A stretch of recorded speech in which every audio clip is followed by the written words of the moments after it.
Historically, Ghana's fishing culture has been hugely important across the West African region.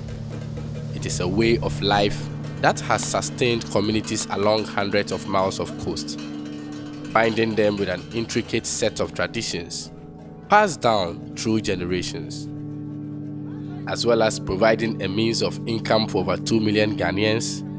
Fish makes up over 60% of the protein consumed in the country. The industry tripled in size between the 1960s and 1990s, but is now in a period of steep decline. Almost all of Ghana's marine fish stocks and many inland fisheries have been severely overfished, and the country is now forced to import more than half of all fish consumed. We are hungry, we are starving, and a lot of people are suffering in our community. When you go to sea, you don't get fish. Where are you going to get the money to give it to your child? So a lot of children are suffering because of this, what has happened on the sea. So what is causing this crisis? In the past, Ghana's relatively low population meant that fishing was essentially unregulated for small-scale fishers. But the population has doubled since the late 1980s. The numbers of both artisanal and industrial vessels have increased drastically in recent years, driving up competition and depleting fish stocks. Ghanaian coastal communities are at an unfair disadvantage in this fight for fish. In the town of Gomuafete, Kwame Accra started fishing at the age of 15, but is now struggling to make a living and support his family of 7 children.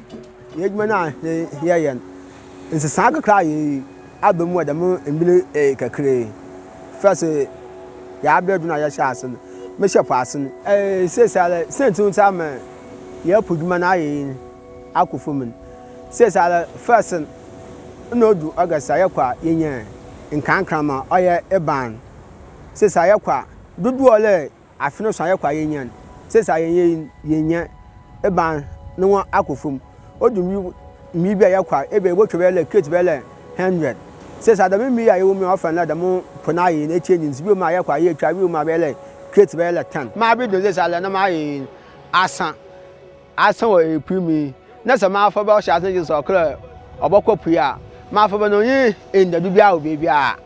These problems are felt throughout the community. Fishmongers like Efua Dezua and Ama Ankai are also struggling to make a living and getting further into debt in the process.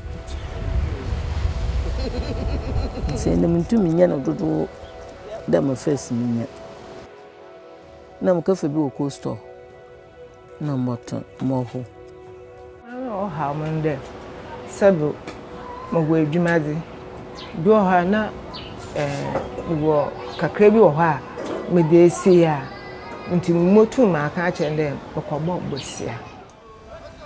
Many fishers we spoke to said that collisions at sea and the destruction of artisanal fishing gear by industrial vessels is common. Local fishers blame foreign trawlers fishing illegally within the inshore exclusion zone, the area close to shore reserved for artisanal fishers. Those trawlers, when they come close to our territory, they used to throw away our nets. That's our small net that we used to work with them. They would draw it away and we never see them again. I feel I could put my boat to the trying boat from what say, I believe I got one, The problem is made worse by some local fishers who use illegal fishing methods to chase remaining fish as stocks collapse. The use of light, dynamite, and dangerous poisons has become widespread as traditional methods that once underpinned the fishing sector are abandoned. These measures are a quick fix solution for desperate fishers, but they are causing irreparable damage to precious remaining stocks, and in some cases are dangerous to the health of consumers. Their point of view is that it's because you have these big fishing trawlers that virtually violate the regulation that debars them from coming close and fishing in the areas preserved for artisanal fishing. Now, over the years, they've seen this thing happen, they report, they complain, nothing happens. So what has come up is that they have also devised their own illegal practices. So somehow, some have sidestepped their traditional beliefs and practices, and they have also joined the business of illegal practices. It's all geared towards making sure that they survive in the business.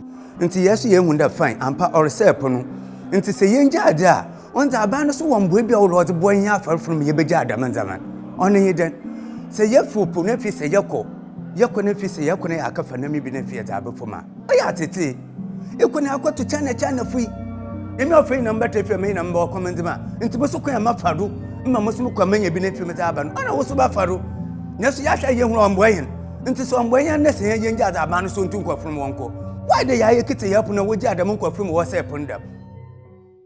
In recent years, one of the most damaging forms of illegal fishing has been on the rise in Ghana. Saiko involves industrial trawlers that are licensed to fish for specific commercial stocks, targeting fish that artisanal fishers have traditionally depended on.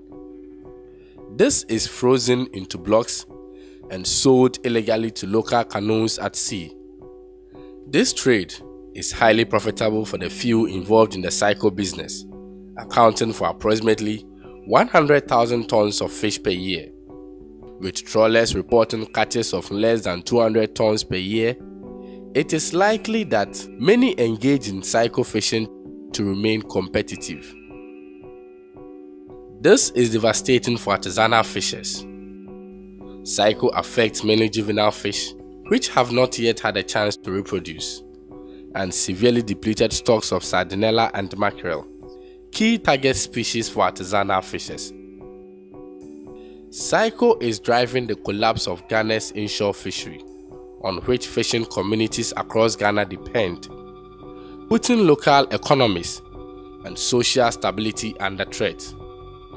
Moreover, it floods the local market with cheap, poor quality fish, pushing down prices and the incomes of artisanal fishers. There is a clear and urgent need to protect Ghana's fish stocks and the communities that depend upon them for their livelihood and food security. So what can be done? To resolve the problems at a local level, the focus must first turn to the industrial fleet. Too often, enforcement has targeted illegal fishing by canoe fishermen, but failed to tackle some of the highly destructive practices of the industrial fleet, such as saiko. Political leadership will be vital in ending illegal fishing and saiko, and averting an environmental, economic, and social catastrophe. Action must be taken to prosecute offenders and revoke the licenses of industrial vessels that engage in these practices. Enforcement of the law against saiko should be a national priority, and strong measures must be taken against trawlers and their canoe accomplices. This would alleviate pressures on artisanal fishers, who would in turn be encouraged to comply with regulations. It is not too late to stop the decline of Ghana's fisheries and to protect the industry from highly destructive and illegal practices such as saiko. Environmental Justice Foundation (EJF) and Hyanempwano, with the backing of the European Union, are ready to support the government and local communities in this fight. Working together, we can restore Ghana's fisheries and ensure that they continue to provide for future generations.